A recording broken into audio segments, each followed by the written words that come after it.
Hello, everyone, and welcome to the Wilson Center here in Washington, D.C.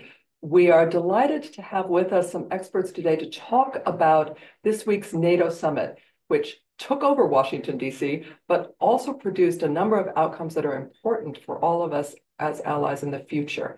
So we have a number of experts on our panel, including some of our directors here at Wilson, but I'm going to give the floor first to the president and CEO of Wilson, Ambassador Mark Green. Ambassador, please take it away. Great. Thanks, Robin. And distinguished guests joining us from around the world, welcome to the Wilson Center. And what a week this has been. This summit has made history, of course, merely by taking place. 75 years is no small achievement, but it's made history in so many other important ways as well. And that's really what we're here to reflect upon. From the pre-summit announcement that NATO is posting a senior official in Kyiv, to the news that a NATO liaison office is opening up in Jordan, the first in the Arab world, from hosting Australia, Japan, New Zealand, and South Korea here at the summit, to a declaration that China has become a, quote, decisive enabler of Russia's war on Ukraine. It's safe to say that NATO officials have been, rather busy this week. And at a time when the world too often seems divided, even hopelessly divided, and opponents of democracy like Russia, China, Iran, and North Korea are forging ever closer ties, NATO's growing strength and resolve was and is truly welcome news, all of which makes the alliance an important part of our work here at Wilson, and it cuts across multiple thematic and regional programs. Our Global Europe program is in the lead regarding NATO, as well as Europe's security architecture more broadly. But other parts of Wilson are playing key roles as well. The Environmental Change and Security Program examines the nexus of climate volatilities and defense strategies. The Canada Institute and our Middle East program highlight the important role of two NATO allies, Canada and Turkey. Our Polar Institute and our WABA Institute for Strategic Competition look ahead to NATO's role regarding the Arctic and an increasingly contested world. And our History and Public Policy program ensures that we remain grounded in the hard-earned lessons of NATO's 75-year history. It hosts archival materials and primary sources for contemporary researchers and analysts. So in other words, NATO matters to us.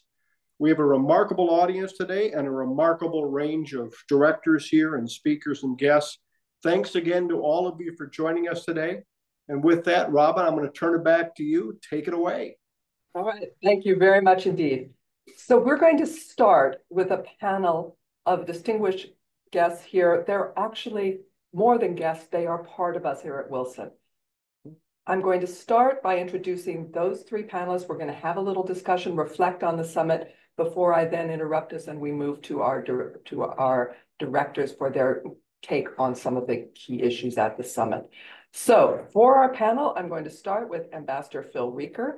He is the chair of the Global Europe program here at the Wilson Center, and he's also partner and lead of the Europe and Eurasia practice at the Albright-Stonebridge Group. Before joining us, he was a career diplomat at the State Department. He served as, in so many roles that I can hardly name them all, but I'll name a few. He was the chargé d'affaires at the U.S. Embassy in London. He was acting assistant secretary for Europe and Eurasia. And before leaving the Foreign Service, he was the senior advisor for Caucasus negotiations. But he's also been the ambassador to North Macedonia, as well as the civilian deputy for SACEUR based in Stuttgart. So many roles throughout. And that makes him a great commentator on what NATO is doing today. I'll also introduce Spencer Boyer, who we are proud to have as a global fellow here at the Wilson Center. He is also a partner in the Albright-Stonebridge Group, leading a new national security, defense, and aerospace practice. He has over 25 years of professional experience in the United States and Europe with government, and we first got to know each other when he was working at the State Department, when he was a deputy assistant secretary. He most recently served for 3 years at the Pentagon as a Deputy Assistant Secretary of Defense for European and NATO policy, so nobody better to have on this panel.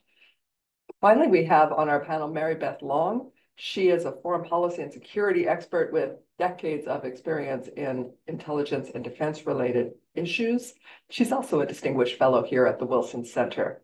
In her last position at the Pentagon, she was the first woman confirmed by the U.S. Senate as an Assistant Secretary of Defense, and she led the issues related to international security affairs.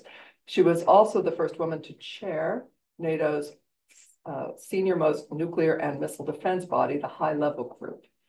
In these roles, she regularly briefed and represented the Secretary of Defense, and she also served as the senior defense official on the National Security Council. She brought to this experience her years with the Central Intelligence Agency, where she served at some of the most critical moments of our post-Cold War history. So we are very much looking forward to your insights as well.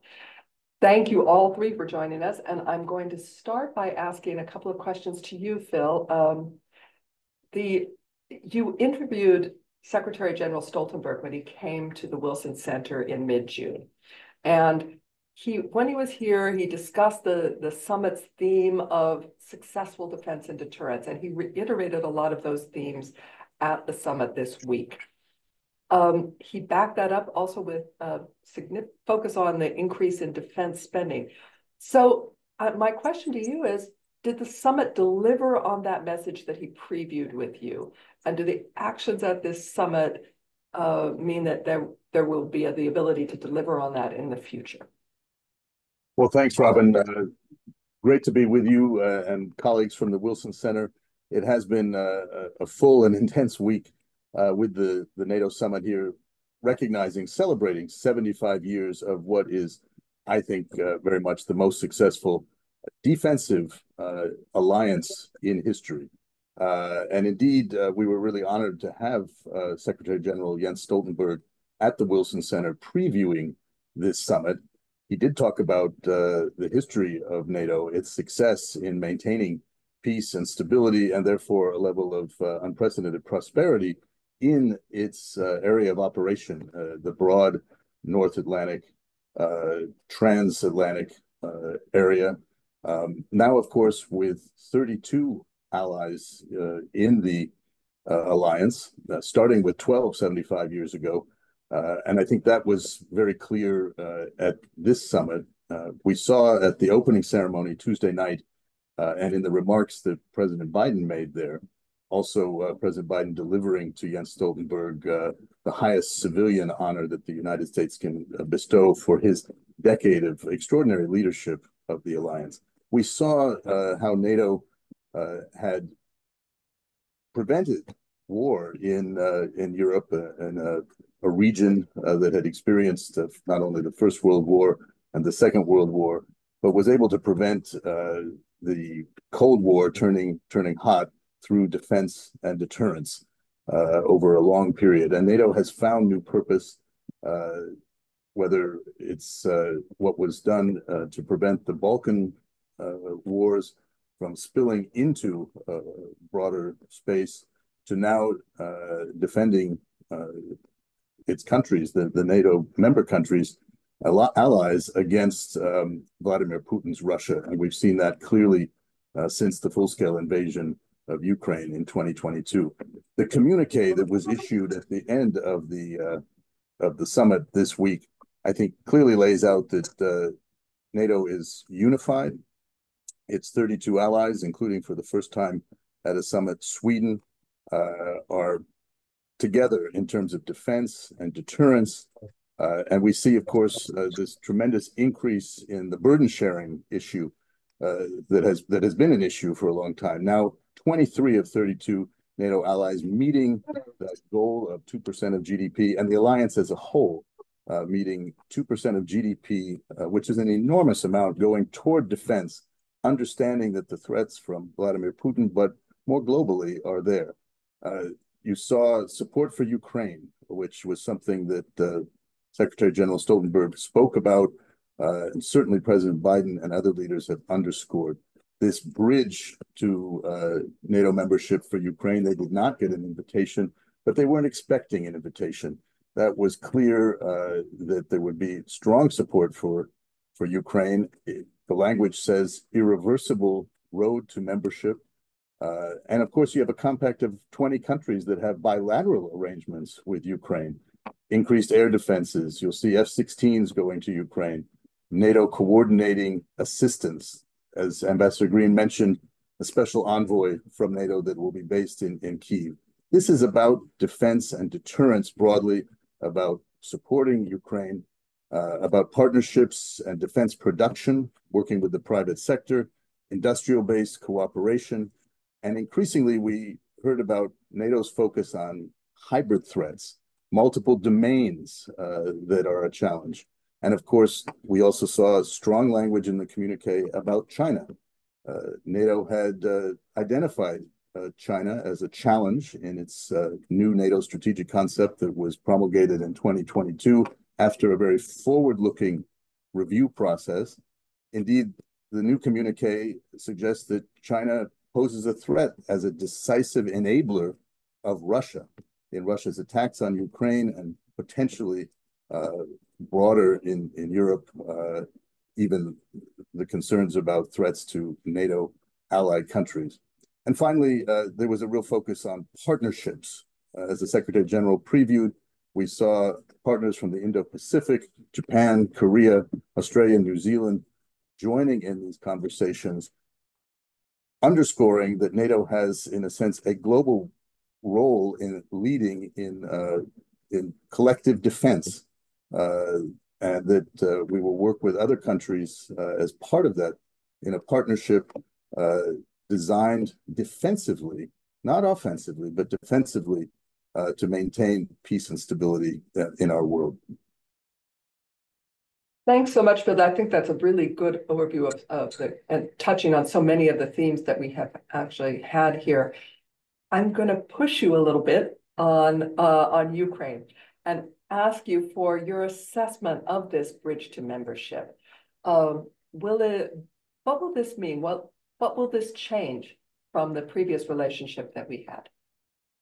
Well, I think it builds on what we've been doing with Ukraine, certainly since Russia's full-scale invasion in 2022, and looking back to 2014 when Russia illegally annexed Crimea. Out of this summit, we see the creation of a new NATO security assistance training program for Ukraine.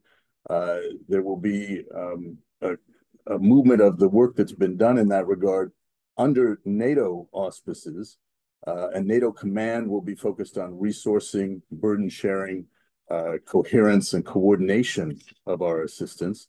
I think that's something that the Ukrainians welcome. And it shows how NATO has been a tool for that kind of thing over its 75 years as a coordinating mechanism. It's not easy to get 12, let alone 32 allies to work together to a common goal. That is a hard sell in any situation, just because we're talking about sovereign countries. But NATO has been able to develop mechanisms to help with that coordination. And I think that will be crucial for Ukraine. There's a new pledge, of course, signaling to Kyiv, but also to Moscow, that NATO member countries and others outside the alliance will continue to support with up to $40 billion a year, certainly this year and into the future for as long as it takes. And that is a commitment by the alliance to sustain annual support for Ukraine. Also, a lot was done on co-production in terms of increasing production of ammunition and other military equipment. And of course, as we indicated, it's not just about traditional military equipment anymore. This is a war of technology, which is changing on the battlefield day by day. And so we have to be looking at innovation. We have to be capturing collectively among NATO allies their new technologies in fighting this war, because as soon as the Ukrainians, with the assistance of their partners from around the world, as soon as they develop new technology, Russia finds ways of trying to undermine those technologies. So again, I think this is very, very reassuring to the Ukrainians. A senior civilian representative will be based in Kyiv, again, focusing on interoperability, standardization, modernizing. And we also have this strong response by NATO allies to Ukraine's request for air defense. 7 Patriot systems being promised, F-16s that will finally reach Ukraine. And as I mentioned earlier, all of those countries, some 20 countries that have bilateral security agreements with Ukraine, have formed a compact which will help coordinate the assistance that Ukraine is receiving in their resilient and really inspiring defense of their country against Vladimir Putin's illegal and unprovoked invasion. You know, that theme of innovation in terms of defense technology also has been a theme throughout this summit as well. And it's one we've looked at here at Wilson because we have an ongoing project with Dr. Jatwani, which looks at how drone warfare is changing and what we can learn as an alliance from Ukraine. So thank you for that. I'm gonna continue on this theme a little bit with you, Spencer, and turn to you. Looking back on your time working in the Office of the Secretary of Defense on European and NATO policy, what is your assessment of the state of unity of the alliance now? You've had a chance this week to really talk to people about this. So post-summit, you know, how does that look? And was the issue of Ukraine a uniter or a divider for the Allies this time? Well, thanks, Robin. And I think Phil did a great job of talking about what was decided this week at the Alliance and moving forward on a lot of previous initiatives. But, you know, from my perspective, the state of the Alliance and what we showed this week was something that we should all be incredibly proud of. You know, one of the big narratives, I think, this week was about how the effort to strengthen European security, but also to further our support for Ukraine, you know, is really a collective effort, and we are very much marbled together. You know, there have been some communities that have talked about Europe being a free rider and not pulling its weight on both security and direct support for Ukraine. But I think in terms of many of the numbers that Phil mentioned, but in so many speeches and panels this week, both official and in unofficial events, really effectively push back on that. You know, if you look back 10 years ago in 2014, you know, as Phil was mentioning, where you had 3 allies hitting the 2% of GDP benchmark for defense, and now at 23, you're looking at the fact that over those 10 years, every year there has been an increase. When you look at non-US allies, having been at about 1.43% of GDP for defense in 2014 and now over 2%, but that's an incredible number. We have increased about 18% since last year on defense alone. Non-US NATO allies, I think, collectively hitting about $500 billion this year, which is about a $175 billion increase from 2020, as well as all of the other things that we're doing to strengthen the alliance, from the strategic concept that Phil had mentioned to the strengthening of the battle groups on the eastern flank of the alliance, to a series of military plans, a family of plans that really strengthen our readiness as well as granularity in terms of how to respond to crises. You know, all of these things have been incredible. But looking back at my time in the Pentagon, and I came in the very beginning of 2021, you know, there was certainly some work to do on the trust side. You know, obviously tremendous work by the career civil servants led by Phil in the European and Eurasian Affairs Bureau. You know, there were certainly some tensions on the higher political level and some trust that I think needed to be rebuilt. And over the course of 2021 and working through some hiccups in that, disagreements on AUKUS with our French friends, some disagreements on how to best deal with the ending of the war in Afghanistan.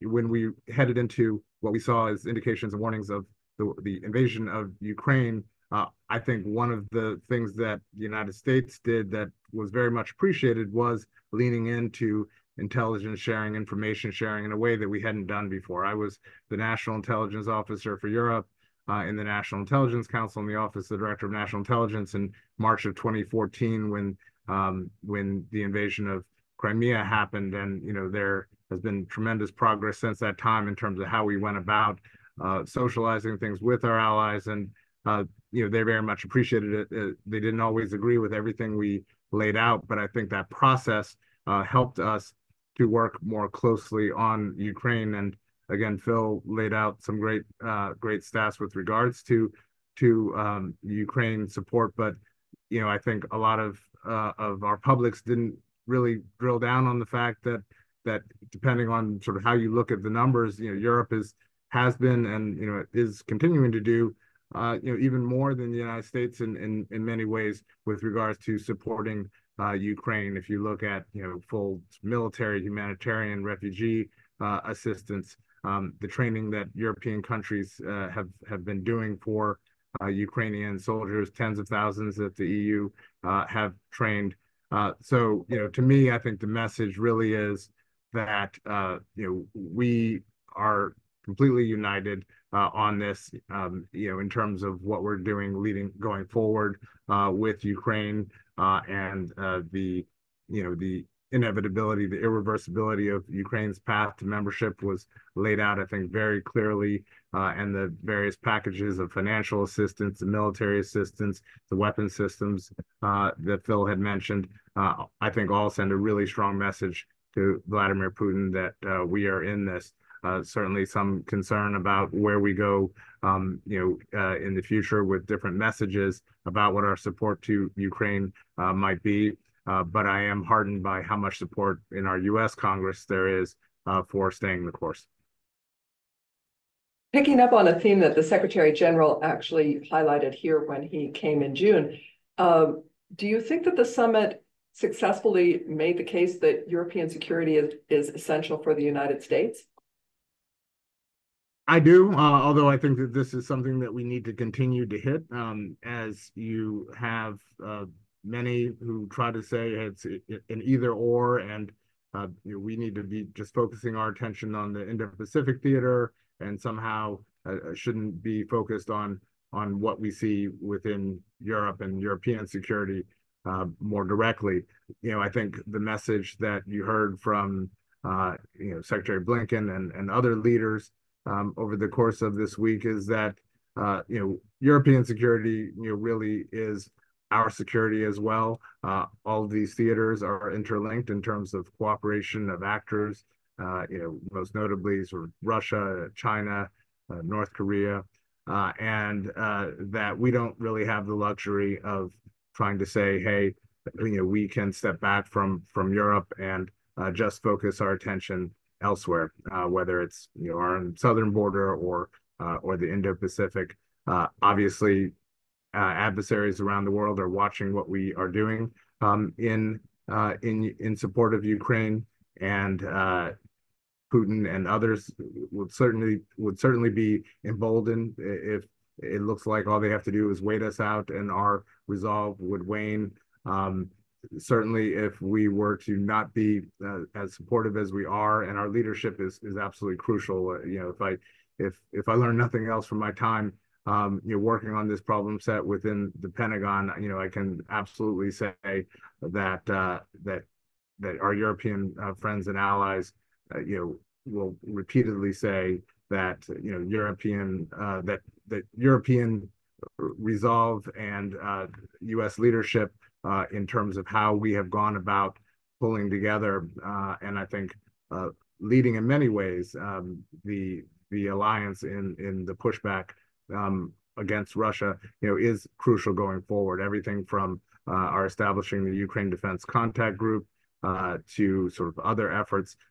Again, we are absolutely not able to do this with our European friends and allies, but our leadership matters. And so, going forward, I think that message has been clear. And if we were to pull back from that, and Europe gets drawn into a larger war because Putin decides that he can test the bounds of our Article 5 obligations and see what happens, there's much greater likelihood that we get pulled into something that would be much costlier, much more deadly, than we've ever seen before. And so, to me, that message has been clear, but I think we need to continue to make it and push back against those who think that somehow we don't need to pay attention to that. Thanks so much. I'm going to ask you a final question because it leads into something that I'd like Mary Beth's view on as well, and that is on the defense industry core within the alliance. How has that grown in strength, and where does it need to go now that the summit is behind us? Give us your thoughts on that, because we've seen some deficiencies in our supply chains, for example. Oh, absolutely, and I'll keep it short so that we can get to our next panelist. But I think the defense industry landscape within the alliance has undergone a dramatic and I think positive transformation since the Russian invasion of Ukraine. I think it was a real wake-up call for the defense industry, not only domestically but in Europe, to look at industry capabilities, our levels of efficiencies, to find holes that needed to be patched, and Secretary General Stoltenberg really leaned into that this week. He kicked off this defense industry forum earlier in the week, saying to industry, hey, we need you. And I think the alliance is doing a good job of providing an architecture for industry to meet those needs, from innovation accelerators like Diana, and the NATO Innovation Fund, to other efforts. And we talked about at the summit this week, building on the Defense Production Action Plan that was agreed to at the Vilnius Summit, which was designed to better connect our defense industries with defense planning, to facilitate more joint procurement, to make it easier for allies to acquire the equipment they need. And we are leaning forward with additional efforts, and pledges to strengthen the defense industry, across the alliance, to really look at a transatlantic defense industrial base, as opposed to just national silos, including developing and sharing individual national plans and strategies among allies to develop capabilities, to do better at delivering critical capabilities more urgently, to increase large-scale multinational procurement, and to accelerate the adoption of new technology. So, there's a lot of work to do, but I certainly believe that the alliance understands the importance, and the private sector understands its role, even more than before. Thanks. It's like the flip side of defense spending, right? And so with that, I'm going to turn to Mary Beth Long and ask you a little bit about this too, because the defense spending, you've heard it well, both Phil and Spencer, and of course it from your time at the Pentagon. This is so critical. We've talked about the importance of a strong defense industry that can deliver on these capabilities that the alliance needs for deterrence. But what do we need to do concretely in this area now that the summit is behind us? And has Ukraine been a catalyst on this issue for us? You're muted, I think. My apology. I'm used to central control of muting with CFR, so they ask you not to touch. I apologize. I'm going to couch my response to you in a couple of broader statements, because actually the question really goes to the issue of deterrence and capability. And I was the Assistant Secretary of Defense who sat at the table in 2008 when the alliance made the decision to bring Ukraine on as a member. And it was a privilege to see them come full circle. And have, I think, really all the naysayers who were hesitant in this particular summit have stepped aside. And it really was an accomplishment and an achievement on the part of NATO and also the Biden administration to have such a successful summit. I, however, am a bit more cautious about where this actually goes as far as Ukraine and really filling the gaps on defense spending.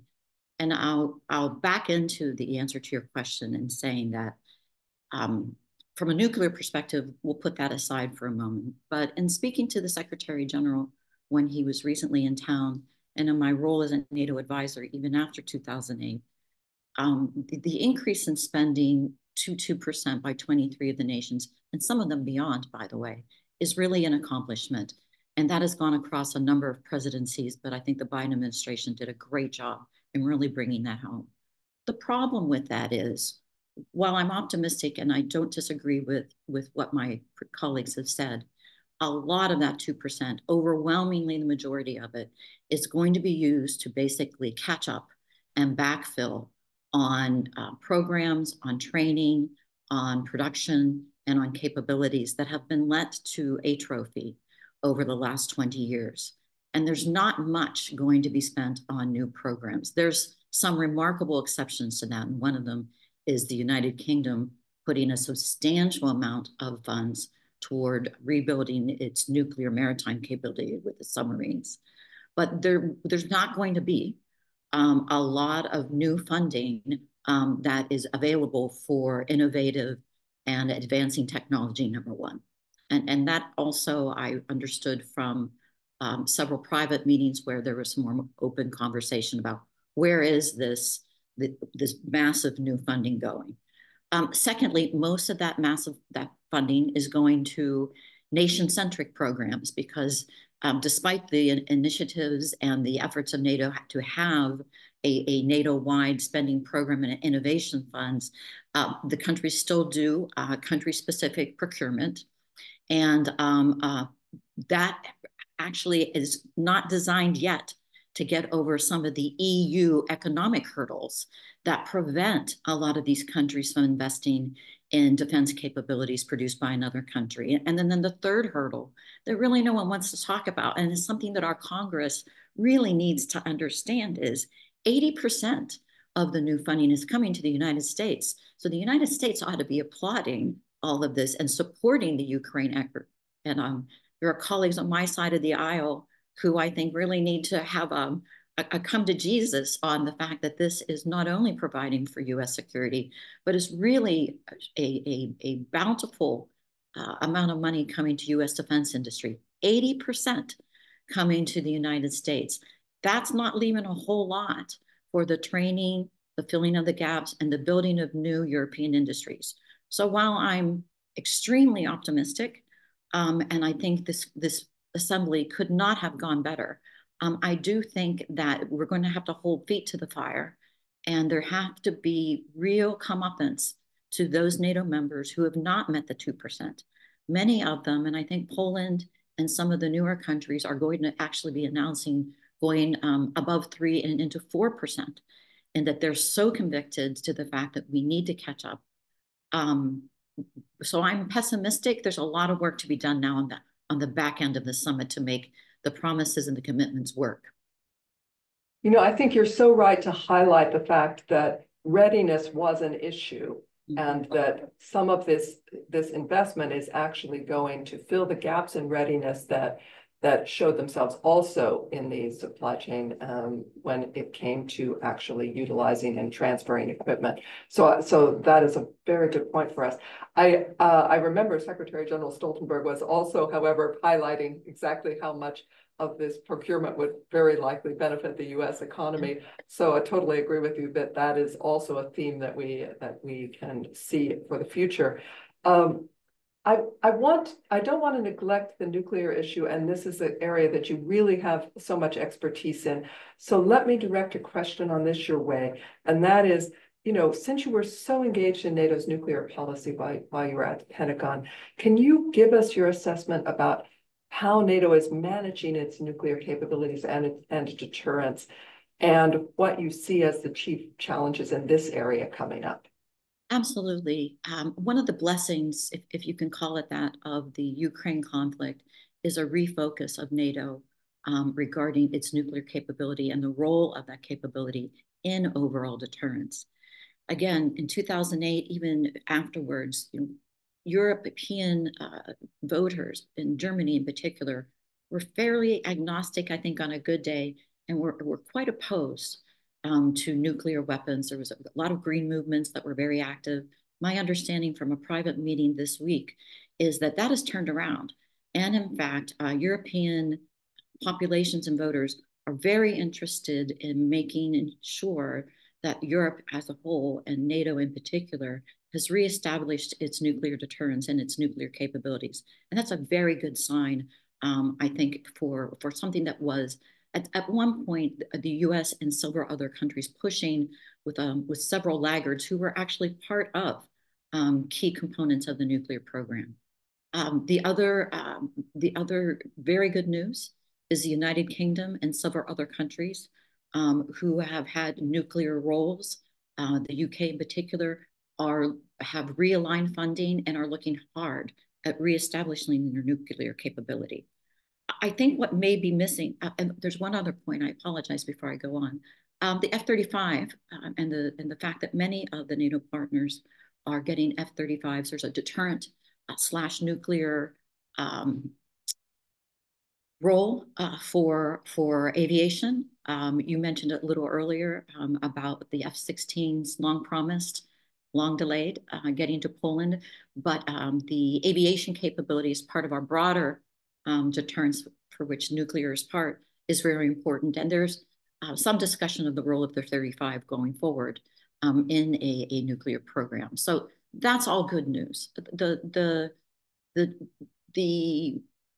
issues that need to be worked out are our nuclear policy in NATO. What is NATO's response? And it's been fairly internal and quiet each and every time that that Moscow threatens a nuclear war vis-a-vis NATO, and specifically directed at Ukraine. What is NATO's response to the tactical nuclear weapons having been moved by Moscow to Belarus? That NATO is still sorting out. But here I am optimistic, and I applaud NATO as an organization. It really is thinking about it. We spoke to some of the folks in policy planning, and I think you're going to hear a bit more quietly but firmly from NATO in the nuclear role in the next coming, let's say, months or years. I think that this takes us to the question of how NATO would respond to Russian hybrid attacks, right? And this seems to me, correct me if I'm wrong, this seems to me to be a question that they looked at here, but they see as an ongoing challenge. And for each of our three panelists, am I right on that? Does that sound right to you? Thoughts, please, if you have them, before we turn to our directives. I'll jump in really quickly. I was one of the authors in 2009 of the NATO Needs to Get Moving on Hybrid Threats. So it's been 15 years. And, you know, we're having a tough time. Even in those days, NATO did an amazing 5-part exercise about cyberspace, the possible role that China, even in those days, and the DPRK, the North Koreans, could play.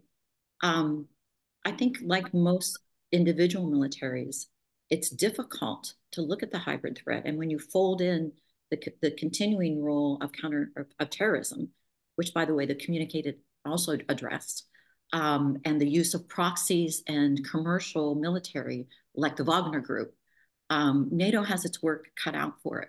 But again, I was thrilled to see that it was directly addressed.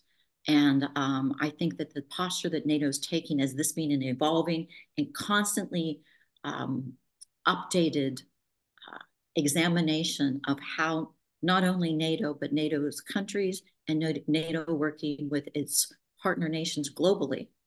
I think that's a tremendous advantage that the alliance is building, not only in the Middle East, but in the Indo-Pacific.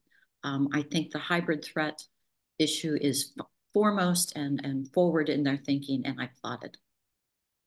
I'd just add to what Mary Beth said. We met earlier this week before the summit with Secretary Blinken, who did highlight the need for resilience against these kinds of hybrid threats. These are real and happening now.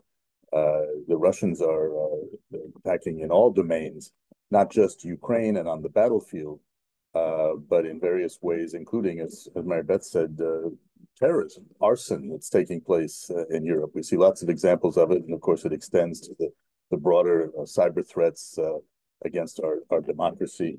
There is a focus, and this is why NATO, as an alliance, again, a defensive alliance, can bring together the technological advancement and innovation of all its allies, as well as partners, including those in the Indo-Pacific, to coordinate better on addressing these kinds of threats. Much better to do it together with allies and partners than trying to battle these kinds of threats alone in any of those domains. And NATO is on this. It's an ongoing problem and challenge, but again, better to be doing it together, innovating, bringing together not only resources, but knowledge, new technologies. That's the way to deal with defending against these kinds of hybrid threats. I completely agree. Not much to add. I think it is an area that fully highlights how interwoven we all are, how you can't just look at these separate theaters in vacuums. And as Phil and I think Mary Beth were noting, that it is something that we're going to need a collective effort, not just from our allies, but from our partners, and is a great example of something that we're not going to be able to solve alone. Okay, thank you so much, all of you, for that. I really feel so much smarter, even having gone through the communique and some of these events. This has been really helpful as a framing and reflections. What I'd like to do is to remind us all that this summit was with NATO allies, but it was also about global challenges. And to highlight that, what I'm going to do is turn to some of our directors here at Wilson to give us their sense of how the NATO summit dealt with some of their issues and regions. I'm going to turn first to Lauren Herzer-Risi. She is the program director of Wilson Center's Environmental Change and Security program. And Lauren, you saw the Alliance is increasingly focused on climate change and what it means for its members, particularly in security terms. Give us your sense of what the summit achieved in this area. Thank you, Robin. It's a privilege to be part of today's discussion, and my comments may seem like a left turn from the panel, but bear with me because it's actually very interconnected with the issues that have been discussed. Anyone who has been tracking the last few years of NATO summit communiques won't be surprised that this year's declaration emphasizes climate and energy security. The declaration reaffirms NATO's commitment to becoming the leading international organization in understanding and adapting to the impacts of climate change and extreme weather on security. So NATO's focus on climate change didn't happen overnight. While the alliance has acknowledged environmental challenges for decades, it was under Secretary General Stoltenberg's leadership that the last few years have seen heightened recognition of the security threats posed by climate change and concrete actions to address these risks. As the Norwegian Prime Minister said yesterday in the public forum, people live in the physical world, and the physical world is changing. The last 12 months have been the hottest on record. In 2022, between 60,000 and 70,000 excess deaths were linked to extreme heat waves in Europe. Floods and wildfires have devastated large parts of Europe and North America in recent years. The Canadian Defense Minister noted this week that Canada lost more than 17 million hectares of forest to wildfires last year. That's a large number, but when you put this additional stat on top of it, you see just how significant it is. That number is 3 times the total burn the country has experienced in all of its recorded history. In Slovenia, flash floods last summer caused 10 billion euros of damage, amounting to about 16% of that country's GDP. NATO leaders understand that you can't separate the risks faced by a country's citizens from risks to its national security and military readiness. Climate change threatens military operations and infrastructure, influences geopolitical tensions, and overall impacts the alliance's ability to secure supply chains and maintain stability in key regions. And of course, it's not just about the physical impacts of climate change. It's also about how our responses to climate change, like the renewable energy transition, connect to security. NATO has committed to reaching net zero by 2050. It's an ambitious but necessary goal for energy security. There are practical considerations. Military equipment has a long lifespan, and diesel is not likely to be cheap in the years to come. Fuel and energy efficiency standards need to be factored into design today for military readiness in the future. The green energy transition also requires moving a lot of dirt. Critical raw materials are a key ingredient in renewable energy technologies, but also modern weapon systems. So there are real concerns regarding the skyrocketing demand for critical minerals and what it might mean for countries vying for these resources. So what is NATO doing? In 2021, NATO launched a climate change and security action plan. If you care about NATO, I recommend reading the introduction. The plan is really a roadmap for how climate security is being integrated into the very fabric of the alliance. This week, Canada formally launched its NATO's Climate Change and Security Center of Excellence, which will focus knowledge and understanding on climate security across the alliance. Additionally, NATO published its third climate change and security impact assessment this week, outlining the impact of various climate-related risks on NATO's strategic environment, military assets, installations, missions, operations, and resilience. There is skepticism and pushback on NATO's decision to prioritize climate change, especially amid Russia's aggression in Ukraine. But the war is also a cautionary tale. In addition to the devastation in Ukraine, the conflict has had profound consequences for energy and food security around the world. And those consequences have been compounded by climate impacts. Climate change is not a battle to prepare for. It is the context in which battles will be fought. And the points made earlier by Spencer about the importance of European security to US security are relevant to how we think about climate change. Cooperation is critical to building climate resilience. No country or region can succeed on its own. And NATO is positioned to play a unique and critical role. In a recent interview with the Wilson Center, NATO's Paul Rushton pointed out that NATO has always adapted to changing conditions. And that's why this adaptability is why the alliance has persisted and thrived for 75 years. So from my perspective, it's very encouraging to see the action that NATO is taking. And it will be interesting to see what the years ahead produce in terms of actually integrating climate security across the alliance. Thanks, Robin. Thanks so much, Lauren. That was really helpful. And you mentioned Canada in this, and that takes us to our next speaker, who is Madison Lipson. She's a program associate with the Canada Institute. Tell me, from your perspective, what are the takeaways for Canada for this summit? So Canada kind of came into, thank you, Robin, kind of came into this week's summit as the problem child. Had received a lot of feedback about being one of the only members of NATO who had not yet come up with a goal to reach 2%. They had published a plan to reach 1.76% by 2030. However, this week, Canada kind of came out with a couple of major successes from the summit, starting with the fact that Trudeau highlighted Canada is going to be investing $38 billion into modernizing NORAD over the next couple of decades. And that includes another $73 billion to modernize their own defense industry. This includes the procurement of new submarines and enhanced water surveillance, this to protect Canada's extensive coastlines. And this included signing strategic partnerships with Germany and Norway for maritime security in the North Atlantic. As kind of mentioned by Lauren, they also announced the accreditation of the country's first NATO Center of Excellence in Montreal, which will be focused on climate change and security. This kind of underscores Canada's main focus on the Arctic and how this will be key in the coming years in terms of security and defense in the North Atlantic. And finally, by the end of the week, Trudeau had announced that Canada will meet the 2% GDP goal for NATO by 2032. And they plan to have regular policy reviews that will explore further increases over time. So this was kind of a success, and it finally listened to the feedback Canada was receiving from their allies. They also announced the icebreaker collaboration effort, the Ice Pact with the United States and Finland to strengthen polar capabilities and faster scientific research in the Arctic. And they continue to reaffirm their support for Ukraine by committing over $500 million in additional military assistance, while also backing the launch of NATO security assistance and training for the Ukraine.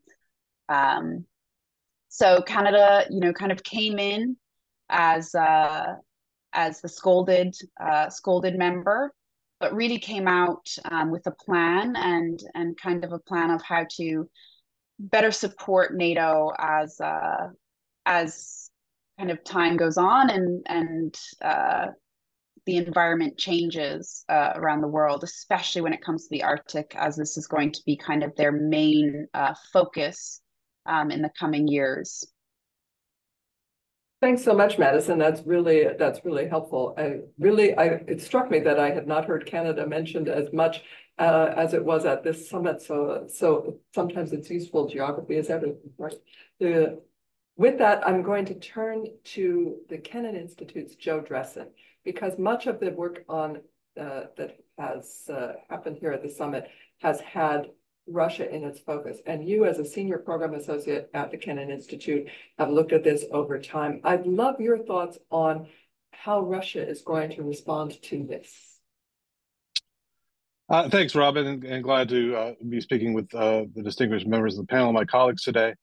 Russia came out of the conference calling NATO an alliance created in confrontation, which is true, and one with the aim to continue confrontation, which is patently not true. Russia also indicated that will counteract new NATO infrastructure going into Europe.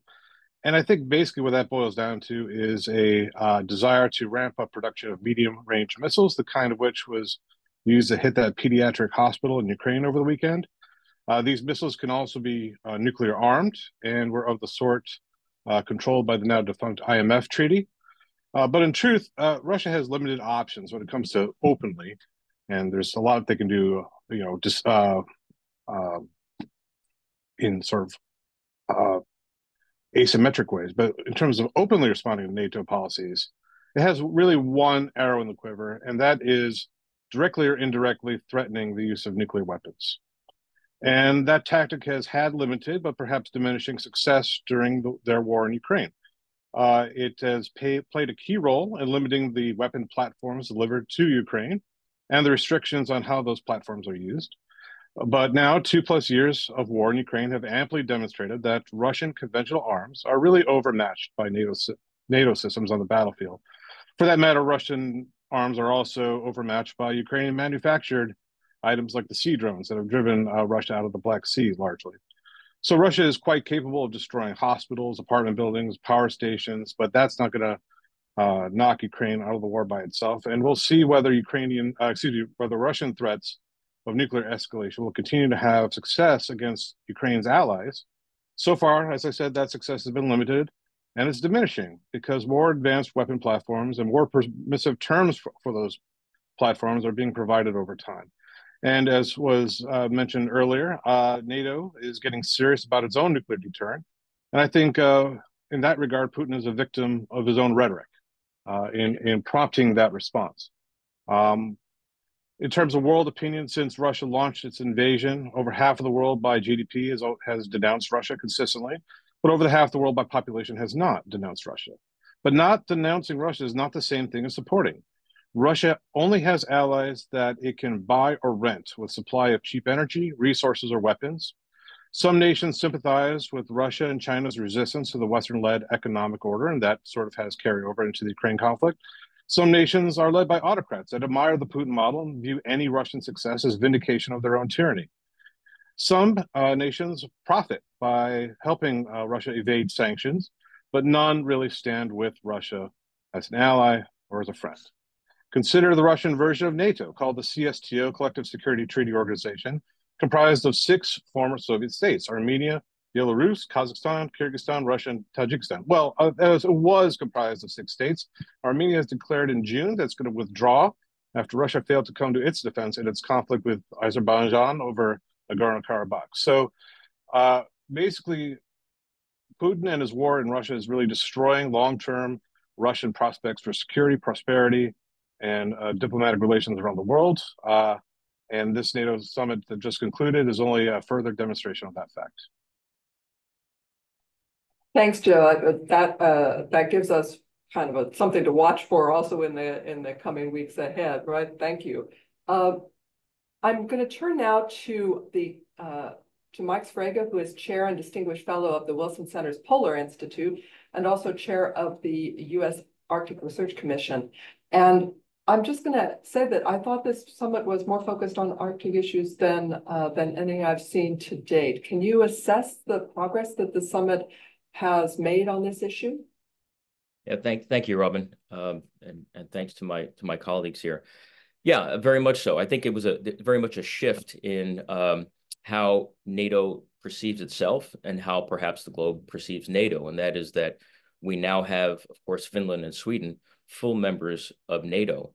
And we talk about the transatlantic alliance, and I think whether it was stated with an underscore or just the fact that we have a family photo of NATO with all 7 Arctic nations, a part of that brought the transatlantic alliance even further in terms of its strength through this new trans-Arctic alliance. And that was an undertone of a lot of discussion. There's 32 dimensions now to NATO. Sweden, Finland, along with the rest of the Arctic nations, bring these not just membership, but dimensions. They bring this incredible capacities and assets and expertise to NATO, but they also provide unique awareness of the domain of the Arctic. And there's very different Arctics. The North American Arctic is fundamentally different than the European Arctic.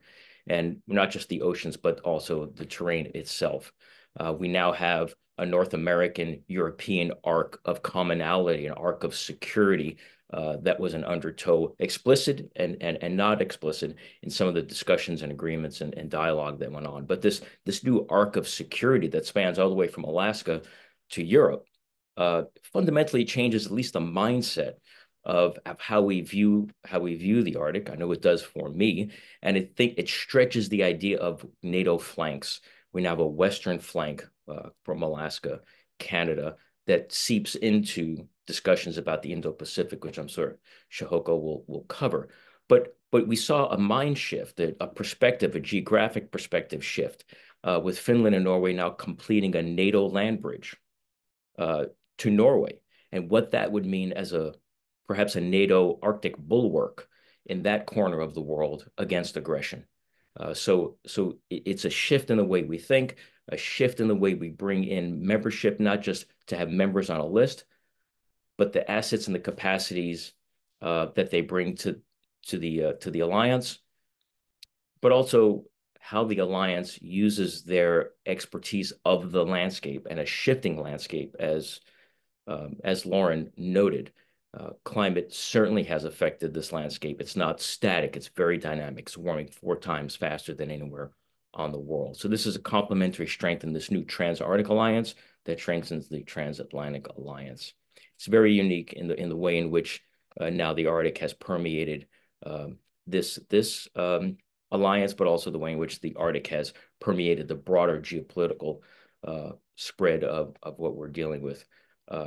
You heard about the ice pack, the trilateral agreement with the U.S., Canada, and Finland on the creation of hopefully icebreakers for all 3 of these nations, but also could be icebreakers available to other allies and partners. Certainly will help the United States as a nation that is an Arctic nation, as a superpower that has only 2 icebreakers. And so this agreement has the potential to increase not only our capacity in protecting our homeland, our own national security, but our allies as well, but also working with 2 very good strategic partners in Canada and Finland. So you see the way in which the alliance now is shifting, not just in a bilateral, trilateral, but how the layers, this nesting doll of issues on our joint security affects us as a nation, but also how we can provide assets as well to other nations related to the Arctic. Finally, I know we're running out of time, but finally, I would just say that you saw linkages between the Arctic,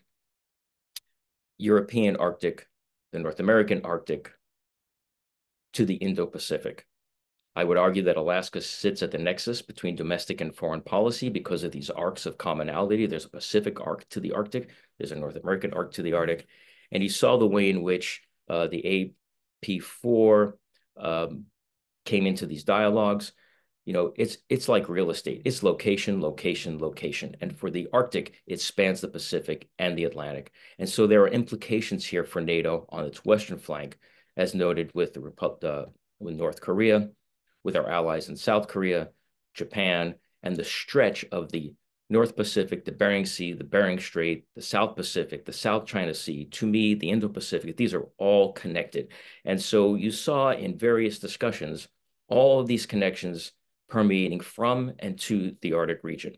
It's now part of a new trans-Arctic alliance that will strengthen the transatlantic alliance. I would just leave it there, and thank you. Mike, that was terrific. Also, as a segue to the director of our Indo-Pacific program, Shihoko Goto. And actually, you've given us a very good geographic way of looking at some of these decisions that were taken at the summit. Shihoko, I'm going to turn it over to you and just ask you to assess the outcomes, remembering that, of course, the AP4 were invited to this summit as they had been to the last. Right. So this was actually the third consecutive year that Japan, South Korea, Australia, and New Zealand were invited to the NATO summit. And there are expectations that they'll be invited again next year as well. So the question is why? And where do the interests between the AP4 and NATO converge, and what are the limits? And I'd like to keep my points brief to 3 points. One is the fact that NATO is now officially looking beyond the North Atlantic and into the Indo-Pacific. In recent years, it's a striking development that cannot be underestimated. And so at this summit, in particular, we see the communique targeting China, declaring that China is enabling Russia to continue the war against Ukraine. That's a game changer in defining the China challenge beyond the Indo-Pacific. Which brings me to my second point. We have to bear in mind that it's Ukraine and not China, which is why the AP4 have been at the summits since 2022. And significant contributions in providing military equipment and financial support to Ukraine has become very apparent. Japan has committed a total of about $12 billion in financial aid to Ukraine to date. South Korea has emerged as one of the biggest exporters of weapons since Russia's invasion of Ukraine. And both Australia and New Zealand have been critical providers of equipment as well as training support for the Ukrainians as well. And quite frankly, AP4 contributions collectively have outpaced the contributions by many of the smaller NATO member countries. So NATO needs the AP4 to continue as this ongoing conflict between Russia and Ukraine continues. We're going to see the need for the AP4 from NATO. And then, which brings me to my final point. China remains a threat to the Indo-Pacific and to the world at large, and awareness of that security threat that China poses has risen. But bear in mind that NATO is not engaging directly with NATO. It's actually outside of NATO's mission. And for instance, Hawaii, the 50th state of the United States, is actually not protected by Article 5. And defense coverage by NATO is limited to areas north of the Tropic of Cancer. So it's not just Hawaii, but also Guam that is outside of the protection of Article 5. And so there have admittedly been efforts to enhance NATO engagement outside of the boundaries, especially symbolically, but that has been divisive within NATO. So we have seen the agreement to establish a Middle East office in Jordan as a result of this latest summit. But there had been talk about establishing a liaison office in the Indo-Pacific. A liaison office in Tokyo in particular had been debated last year. But within NATO, this has been a very controversial topic, and we had seen a lot of pushback from some member countries, most notably from France. So that has not materialized, even though there had been a great deal of expectation within the region for the establishment of such a liaison office. So in conclusion, AP4, their contribution collectively to the Ukrainian war effort is critical. NATO is not going to deal directly with the China challenge, but the AP4's active engagement to enhance relations with NATO through working together to come to the defense of NATO has really elevated the AP4's ability to work with NATO through shared interests. This leads the way to enhance further cooperation and coordination on potential new threats and global challenges, many of which we've already discussed today. So thanks. You know, I feel from this discussion that I'd like to sit here with you all for another couple of hours and talk even further. However, of course, all of us have something else in our day, as does our robust audience for this discussion. So I want to thank you first to our panelists, Ambassador Phil Reeker, Spencer Boyer, and Mary Beth Long. Thank you for that. To my colleagues and directors, so Lauren Rizzi, Madison Lipson, Joe Dresden, Mike Strega, and Shihoko Goto. Thank you all for joining us for this discussion. And, you know, for those of you who are tuning in, please keep abreast of the work that we're doing here in the Global Europe program. We're going to follow up on some of these themes in the coming weeks. Thank you again for taking the time to join us for these reflections on the NATO summit today.